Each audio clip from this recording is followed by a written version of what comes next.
Hi hello ಮೈ dears. ಕೆಲವೊಮ್ಮೆ ಜೀವನದಲ್ಲಿ ನನಗೆ ಮಾತ್ರ ತುಂಬ ಸಮಸ್ಯೆ ಇದೆ. ಆ ಸಮಸ್ಯೆ ನನ್ನ ಪ್ರಾಬ್ಲಮ್ಸು ನನ್ನ ಜೀವನನೇ ನನ್ನ ಪ್ರಾಬ್ಲಮ್ಸಲ್ಲಿ ಮುಗ್ದೋಗುತ್ತೆ ಅಂತ ಅನಿಸುತ್ತಲ್ವ ಮೈ ಡಿಯರ್ಸ್. ಸಮಾಧಾನದಿಂದ ನಾನು ಈ ಮಾತನ್ನು ಕೇಳಿಸ್ಕೊಳ್ಳಿ.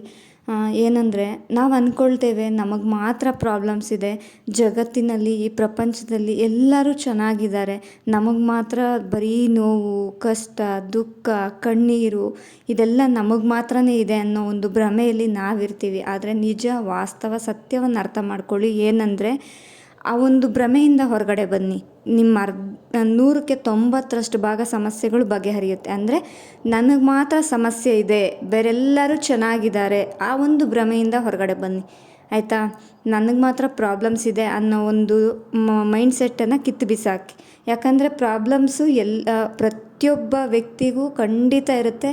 ಈ ಜಗತ್ತಿನಲ್ಲಿ, ಈ ಪ್ರಪಂಚದಲ್ಲಿ, ಭೂಮಿ ಮೇಲೆ ಹುಟ್ಟಿದಂಥ ಪ್ರತಿಯೊಬ್ಬ ವ್ಯಕ್ತಿಗೂ ಒಂದಲ್ಲ ಒಂದು ರೀತಿಯಾದಂಥ ಸಮಸ್ಯೆ ಖಂಡಿತ ಇರುತ್ತೆ. ಆದರೆ ಆ ಸಮಸ್ಯೆಯ ಮಧ್ಯೆ ಅದನ್ನು ನಾವು ಹೇಗೆ ಬದುಕ್ತೀವಿ ಮತ್ತು ಆ ಸಮಸ್ಯೆಯಿಂದ ಎಷ್ಟು ಬೇಗ ಹೊರಗಡೆ ಬರ್ತೀವಿ, ಎಲ್ಲವನ್ನು ಎಷ್ಟು ಚೆನ್ನಾಗಿ ನಾವು ಹ್ಯಾಂಡಲ್ ಮಾಡೋದನ್ನು ಕಲ್ತಿದ್ದೀವಿ ಅನ್ನೋದ್ರ ಮೇಲೆ ನಮ್ಮ ಜೀವನ, ನಮ್ಮ ಬದುಕು ರೂಪುಗೊಳ್ಳುತ್ತೆ. ನಮ್ಮ ನಿರ್ಧಾರಗಳ ಮೇಲೆ ನಮ್ಮ ಬದುಕು ನಿರ್ಧಾರ ಆಗುತ್ತೆ ಮೈ ಡಿಯರ್ಸ್. ಹಾಗಾಗಿ ಏನು ಗೊತ್ತಾ, ಪ್ರತಿಯೊಬ್ಬ ವ್ಯಕ್ತಿಗೂ ಒಂದೇ ರೀತಿಯಾದಂಥ ಸಮಸ್ಯೆ ಇರಲ್ಲ. ಸಮಸ್ಯೆಯ ಪರಿ ಬೇರೆ ಬೇರೆ ಇರುತ್ತೆ. ಅಂದರೆ ಸಮಸ್ಯೆಯ ವಿಧಗಳು, ಸಮಸ್ಯೆಯ ಹಲವಾರು ವಿಧವಾದಂತಹ ಸಮಸ್ಯೆಗಳಿರುತ್ತೆ. ಅಂದರೆ ಕೆಲವ್ರಿಗೆ ಫೈನಾನ್ಷಿಯಲ್ ಪ್ರಾಬ್ಲಮ್, ಕೆಲವ್ರಿಗೆ ಮೆಂಟಲ್ ಹೆಲ್ತ್ ಪ್ರಾಬ್ಲಮ್ಮು, ಕೆಲವ್ರಿಗೆ ಫಿಸಿಕಲ್ ಹೆಲ್ತ್ ಪ್ರಾಬ್ಲಮ್ಮು, ಕೆಲವ್ರಿಗೆ ಜಾಬ್ ಆಪರ್ಚುನಿಟೀಸ್ ಇಲ್ಲದೆ ಪ್ರಾಬ್ಲಮ್ಮು, ಜಾಬ್ ಇಲ್ಲ ಅನ್ನೋದೇ ಒಂದು ಪ್ರಾಬ್ಲಮ್ಮು. ಕೆಲವ್ರಿಗೆ ಹಣ ಇದೆ, ಆಸ್ತಿ ಇದೆ, ಸಿರಿ ಇದೆ, ಸಂಪತ್ತಿದೆ, ಕಾರಿದೆ, ಬಂಗ್ಲೆ ಇದೆ, ನೆಮ್ಮದಿ ಇಲ್ಲ, ಶಾಂತಿ ಇಲ್ಲ, ಸಮಾಧಾನ ಇಲ್ಲ, ಅದರ ಪ್ರಾಬ್ಲಮ್ಮು. ಇನ್ನೊಂದಷ್ಟು ಜನಕ್ಕೆ ನಮಗೆ ನಮ್ಮ ಮನಸ್ಥಿತಿ, ನಮ್ಮ ವ್ಯಕ್ತಿತ್ವವನ್ನು ಅರ್ಥ ಮಾಡ್ಕೊಳ್ಳುವಂಥ ಬಾಳ ಸಂಗಾತಿ ಇಲ್ಲ. ನಮ್ಮ ಭಾವನೆಗಳಿಗೆ ಸ್ಪಂದಿಸಿ ನಮ್ಮ ಕಷ್ಟ ಸುಖಗಳಲ್ಲಿ ನಿಮ್ಮ ಜೊತೆ ನಾವಿದ್ದೀವಿ ಅಂತ ಒಂದು ಸಂತೈಸುವ, ಒಂದು ಸಮಾಧಾನ ನೀಡುವಂಥ ಒಂದು ಬಾಳ ಸಂಗಾತಿ ಇಲ್ಲ. ಅಥವಾ ನಮ್ಮ ಮನಸ್ಸನ್ನು, ನಮ್ಮ ವ್ಯಕ್ತಿತ್ವವನ್ನು, ನಮ್ಮ ಭಾವನೆಗಳನ್ನ ಅರ್ಥ ಮಾಡ್ಕೊಳ್ಳುವಂಥ ಮಕ್ಕಳು ನಮಗಿಲ್ಲ ಅನ್ನೋದು ಸಾಕಷ್ಟು ಜನರ ಪ್ರಾಬ್ಲಮ್. ಹೌದು, ನಿಜ. ಪ್ರತಿಯೊಬ್ಬ ವ್ಯಕ್ತಿಗೂ ಸಮಸ್ಯೆಗಳಿದೆ. ಅಂದರೆ ಸಮಸ್ಯೆಯ ವಿಧಗಳು ಬೇರೆ ಬೇರೆ ಅಷ್ಟೇ. ಒಬ್ಬೊಬ್ರಿಗೆ ಒಂದೊಂದು ರೀತಿಯಾದ ಸಮಸ್ಯೆಗಳು. ಏನು ಮಾಡೋಕ್ಕಾಗುತ್ತೆ, ಕೆಲವ್ರಿಗೆ ಲೈಫಲ್ಲಿ ಎಲ್ಲ ಇರುತ್ತೆ, ಹಣ, ಕಾಸು, ಆಸ್ತಿ, ಬಂಗ್ಲೆ, ಕಾರು ಎಲ್ಲ ಇರುತ್ತೆ. ತನ್ನ ಬಾಳ ಸಂಗಾತಿ ತನ್ನನ್ನು ಅರ್ಥ ಮಾಡ್ಕೊಳ್ಳಲ್ಲ, ತನ್ನ ಮಕ್ಕಳು ತನ್ನನ್ನು ಅರ್ಥ ಮಾಡ್ಕೊಳ್ಳಲ್ಲ. ಹೀಗೆ ಈ ಥರದ ಸಮಸ್ಯೆಗಳು. ಕೆಲವ್ರಿಗೆ ಮಾನಸಿಕ ಸಮಸ್ಯೆಗಳು, ಕೆಲವರಿಗೆ ದೈಹಿಕವಾದಂಥ ಸಮಸ್ಯೆಗಳು. ಅಂದರೆ ಆರೋಗ್ಯ ಸರಿ ಇಲ್ಲದೆ ಆರೋಗ್ಯದ್ದೇ ಒಂದು ದೊಡ್ಡ ಸಮಸ್ಯೆ.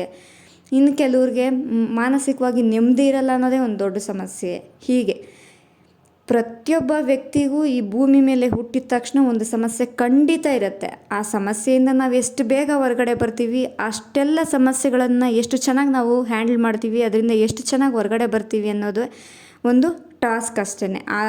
ನಾವು ಆ ಒಂದು ಟಾಸ್ಕನ್ನು ಚೆನ್ನಾಗಿ ಅರ್ಥ ಮಾಡ್ಕೊಂಬಿಟ್ಟು ನಾವು ಬದುಕುವ ರೀತಿಯನ್ನು ಕಲ್ತ್ಕೊಂಡ್ಬಿಟ್ರೆ ಯಾವ ಸಮಸ್ಯೆ ಖಂಡಿತ ಅಲ್ವೇ ಅಲ್ಲ. ಜೀವನನೇ ಒಂದು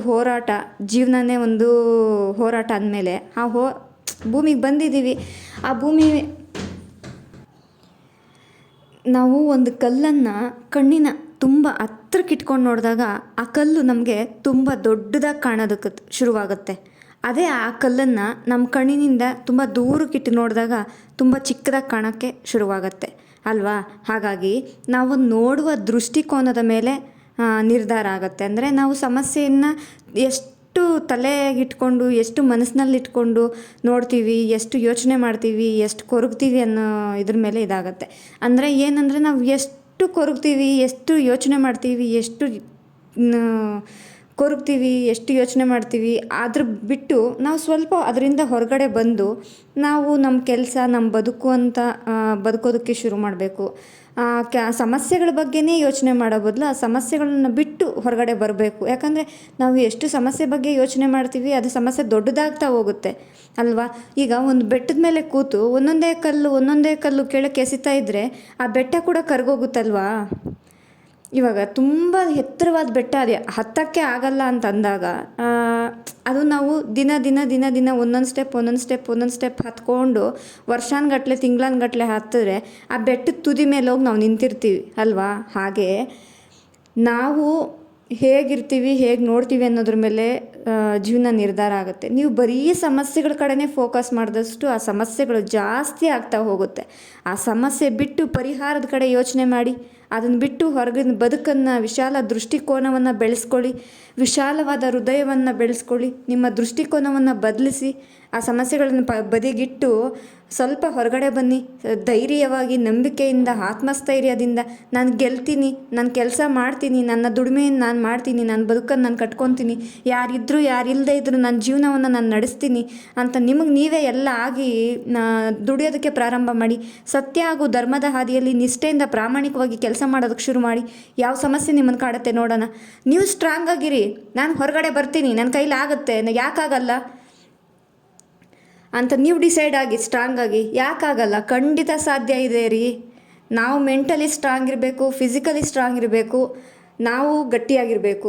ಅದು ಬಿಟ್ಟು ನೀವು ತುಂಬ ಯೋಚನೆ ಮಾಡಿಕೊಂಡು, ತುಂಬ ಕೊರಕ್ಕೊಂಡು, ತುಂಬ ಹತ್ಕೊಂಡು, ತುಂಬ ಅದೇ ಒಂದು ಡಿಪ್ರೆಷನ್ ಲೆವೆಲ್ಗೆ ಹೋದರೆ ನಾಳೆ ದಿನ ನಿಮ್ಮ ಆರೋಗ್ಯ ಹಾಳಾದರೆ ನಿಮ್ಮ ಇಡೀ ಜೀವನದುದ್ದಕ್ಕೂ ನಿಮ್ಗೆ ಯಾರು ನೋಡ್ಕೊಳ್ತಾರೆ, ಯಾರು ಆಗ್ತಾರೆ? ಅದೇ ನಿಮ್ಮ ದೈಹಿಕ ಆರೋಗ್ಯ ಚೆನ್ನಾಗಿದ್ದು, ನಿಮ್ಮ ಮಾನಸಿಕ ಆರೋಗ್ಯ ಚೆನ್ನಾಗಿದ್ದು, ನಿಮ್ಮ ದುಡಿಮೆ ಚೆನ್ನಾಗಿದ್ದು, ನಿಮ್ಮ ಬದುಕನ್ನು ನೀವು ನಡೆಸ್ಕೊಂಡು ಹೋದರೆ, ಯಾರ ಮೇಲೂ ಡಿಪೆಂಡೆಂಟ್ ಇಲ್ದಿರ ಇಂಡಿಪೆಂಡೆಂಟಾಗಿ ನಿಮ್ಮ ಲೈಫನ್ನು ನೀವು ಲೀಡ್ ಮಾಡಿದ್ರೆ ನಿಮ್ಮ ಬದುಕು ಎಷ್ಟು ಅದ್ಭುತವಾಗಿ ರೂಪುಗೊಳ್ಳುತ್ತಲ್ವೇನ್ರಿ. ಅವ್ರು ಬರಲಿಲ್ಲ, ಇವ್ರು ಬರಲಿಲ್ಲ ಅಂತ ಟಿಫನ್ ಮಾಡಿದೆ, ಊಟ ಮಾಡಿದೆ, ಯೋಚನೆ ಮಾಡ್ತಾ, ಚಿಂತೆ ಮಾಡ್ತಾ, ಕೊರಗ್ತಾ ಕೂತ್ಕೊಂಡಿದ್ರೆ ಬದುಕು ಖಂಡಿತ ಬದಲಾಗಲ್ಲ ರೀ. ನೀವು ಎಲ್ಲಿರ್ತೀರೋ ಅಲ್ಲೇ ಇರ್ತೀರಾ, ಯಾವುದು ಬದಲಾಗಲ್ಲ. ಅಳ್ತಾ ಇದ್ದೀರಾ ಅಂದರೆ ಯಾರು ಸಮಾಧಾನ ಮಾಡೋಕ್ಕೂ ಬರಲ್ಲ. ನೋಡಿ ನಗ್ತಾರೆ ಅಷ್ಟೇ. ಅಯ್ಯೋ ಯಾವಾಗೂ ಸಾಯೋರ್ಗೆ ಅಳೋರು ಯಾರಪ್ಪ ಅನ್ನೋ ಒಂದು ರೀತಿ. ನಮ್ಗೆ ಈ ಥರ ಪ್ರಾಬ್ಲಮ್ಸ್ ಇದೆ ಅಂತಂದರೆ ಕೇಳಿ ನಗ್ತಾರೆ, ಹಂಗಿಸ್ತಾರೆ, ಹೀಯಾಳಿಸ್ತಾರೆ. ಯಾರೂ ಬರಲ್ಲ, ಸಮಸ್ಯೆ ಸಾಲ್ವ್ ಮಾಡೋದಕ್ಕೆ ಯಾರೂ ಬರಲ್ಲ, ಸಮಾಧಾನ ನೀಡೋದಕ್ಕೆ, ಸಾಂತ್ವನ ನೀಡೋದಕ್ಕೆ ಯಾರೂ ಬರಲ್ಲ. ನಾವು ಸ್ಟ್ರಾಂಗ್ ಆಗಬೇಕು. ನಮ್ಮನ್ನು ನೋಡಿ ನಗೋರು, ನಮ್ಮನ್ನು ಅಳಿಸಿ ಅಥವಾ ನಮ್ಮನ್ನು ನೋಡಿ ಕೇವಲವಾಗಿ ಮಾತಾಡೋರು, ಅಯ್ಯೋ ಅವ್ರು ಎಷ್ಟು ಖುಷಿಯಾಗಿ, ಎಷ್ಟು ಆರಾಮಾಗಿ, ಎಷ್ಟು ಸೂಪರ್ ಲೈಫ್ ಲೀಡ್ ಮಾಡ್ತಾ ಇದ್ದಾರಪ್ಪ ಇವತ್ತು, ಒಳ್ಳೆ ಅರ್ನಿಂಗ್ಸ್ ಮಾಡಿಕೊಂಡು ಲೈಫಲ್ಲಿ ಸ್ಟ್ಯಾಂಡರ್ಡಾಗಿ, ಸ್ಟೈಲಿಶಾಗಿ ಒಂದೊಳ್ಳೆ ರಾಯಲ್ ಲೈಫ್ ಲೀಡ್ ಮಾಡ್ತಾ ಇದ್ದಾರೆ, ಎಷ್ಟು ಚೆನ್ನಾಗಿದ್ದಾರಪ್ಪ ಇವತ್ತು. ಅವ್ರ ಮುಖದ ಪ್ರತಿ ಕ್ಷಣ ಪ್ರತಿದಿನ ನಗ್ನಗ್ತಾ ಖುಷಿಯಾಗಿ ಲೈಫನ್ನು ಎಂಜಾಯ್ ಮಾಡ್ತಿದ್ದಾರೆ ಅಂತ ಅಂದ್ಕೊಳ್ಬೇಕು. ಅಷ್ಟು ಚೆನ್ನಾಗಿ ನೀವು ಬದುಕಬೇಕು, ನಿಮ್ಮ ಕೈಯಲ್ಲಿ ಸಾಧ್ಯ ಆಗುತ್ತೆ. ಅದೇ ನೀವು ಯೋಚನೆ ಮಾಡ್ತಲ್ಲೋ, ಕೊರಗ್ತಲ್ಲೋ, ಟೈಮ್ ವೇಸ್ಟ್ ಮಾಡ್ತಲ್ಲೋ, ಅಥವಾ ಟಿಫನ್ ಮಾಡ್ದೆಯೋ, ಊಟ ಮಾಡ್ದೆಯೋ, ತುಂಬ ಯೋಚನೆ ಮಾಡಿ ಕೊರಗಿ ನಿಮ್ಮ ಆರೋಗ್ಯ ಹಾಳಾದರೆ ನಾಳೆ ನಿಮ್ಮ ಜೀವನಕ್ಕೆ ಯಾರು ಆಗ್ತಾರೆ? ನಿಮ್ಮ ಬದುಕಿಗೆ ಯಾರಾಗ್ತಾರೆ? ಅಥವಾ ನಿಮ್ಮನ್ನು ನಂಬ್ಕೊಂಡಿರೋ ಜೀವಗಳು ಏನು ಮಾಡ್ತವೆ ಹೇಳಿ ಅಲ್ವಾ. ಇವಾಗ ನೀವು ಒಂದು ಮಗುವಿನ ತಾಯಿಯೋ ತಂದೆಯೋ ಆದರೆ ಆ ಮಕ್ಕಳು ನಿಮ್ಮ ನಂಬ್ಕೊಂಡಿರ್ತವೆ. ಚಿಕ್ಕ ಚಿಕ್ಕ ಮಕ್ಕಳು ಇರ್ತವೆ, ಅಕಸ್ಮಾತ್ ಒಂದು ಸ್ವಲ್ಪ ದೊಡ್ಡ ಮಕ್ಕಳು ಅಂತಲೇ ಇಟ್ಕೊಳ್ಳಿ. ಆ ಚಿಕ್ಕ ಮಕ್ಕಳು, ದೊಡ್ಡ ಮಕ್ಕಳು ನಿಮ್ಮನ್ನು ನಂಬ್ಕೊಂಡಿರ್ತವೆ, ಅವಕ್ಕೆ ನೀವೇ ಪ್ರಪಂಚ ಆಗಿರ್ತೀರ. ಆ ಮಕ್ಕಳ ಗತಿ ಏನಲ್ವಾ? ಆ ಮಕ್ಕಳು ನಾವು ಈ ಭೂಮಿಗೆ ತಂದಿದ್ದೀವಿ ಅಂತ ಅಂದಮೇಲೆ ಅದ್ರ ಹೊಣೆಗಾರಿಕೆ ನಮ್ಮದೇ ಆಗಿರುತ್ತೆ. ನಾವು ಒಂದೊಳ್ಳೆ ಲೈಫ್ ಕೊಡಬೇಕು ತಂದೆ ತಾಯಿಯಾಗಿ ಅಲ್ವಾ. ಅಷ್ಟನ್ನು ಮಾಡೋಣ ಸಾಕು ನಾವು. ಅಂದರೆ ಅವ್ರನ್ನ ಮಾನಸಿಕವಾಗಿ, ದೈಹಿಕವಾಗಿ ಗಟ್ಟಿಗೊಳಿಸಿ ಬದುಕುವ ರೀತಿಯನ್ನು ಕಲಿಸೋಣ ಅಲ್ವಾ. ನೈತಿಕ ಶಕ್ತಿಯನ್ನು ಕೊಡೋಣ. ದೈಹಿಕವಾಗಿ, ಮಾನಸಿಕವಾಗಿ ಒಳ್ಳೊಳ್ಳೆ ಕೌಶಲ್ಯಗಳನ್ನು ಅವ್ಳಿಗೆ ಕರಗತ ಮಾಡ್ಕೊಳ್ಳುವಂತೆ ಮಾಡೋಣ. ನಮಗೇನೆಲ್ಲ ನಾಲೆಡ್ಜ್ ಇದೆ ಅಂದರೆ ಒಂದು ಹೆಣ್ಣು ಮಗು ಆಗಿರ್ಬೋದು, ಒಂದು ಗಂಡು ಮಗು ಆಗಿರ್ಬೋದು, ತನ್ನ ಜೀವನವನ್ನು ತಾನು ನಡೆಸುವಷ್ಟು ಗಟ್ಟಿಗೊಳಿಸೋಣ. ಒಂದೇ ಇವಾಗ ಓದಿಲ್ಲ ಅಂದರೆ ಓದು ಅಂತ ಹಿಂಸೆ ಪಡೋದಕ್ಕಿಂತ ಆ ಮಕ್ಕಳಿಗೇನು ಇಂಟ್ರೆಸ್ಟ್ ಇದೆ ಅದರಲ್ಲಿ ಅವ್ರನ್ನ ಸ್ಟ್ರಾಂಗ್ ಮಾಡೋಣ ಅಲ್ವಾ.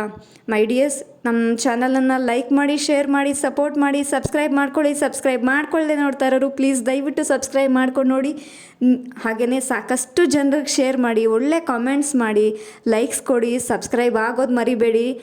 ಸಾಕಷ್ಟು ಒಳ್ಳೆ ಮೋಟಿವೇಶ್ನಲ್ ವೀಡಿಯೋಸನ್ನು ಶೇರ್ ಮಾಡ್ತಿರ್ತೀನಿ. ಖಂಡಿತ ನಿಮ್ಮ ಬದುಕು ಬದಲಾಗುತ್ತೆ. ನಿಮ್ಮೊಳಗಿನ ನಿರ್ಧಾರಗಳನ್ನು ಬದಲಿಸಿ, ನಿಮ್ಮೊಳಗೆ ಆಂತರ್ಯದಲ್ಲಿ ಅಡಗಿರುವ ನೋವುಗಳನ್ನು ಕಿತ್ತು ಬಿಸಾಕಿ, ಖಂಡಿತ ಒಳ್ಳೆಯದಾಗತ್ತೆ. Thank you.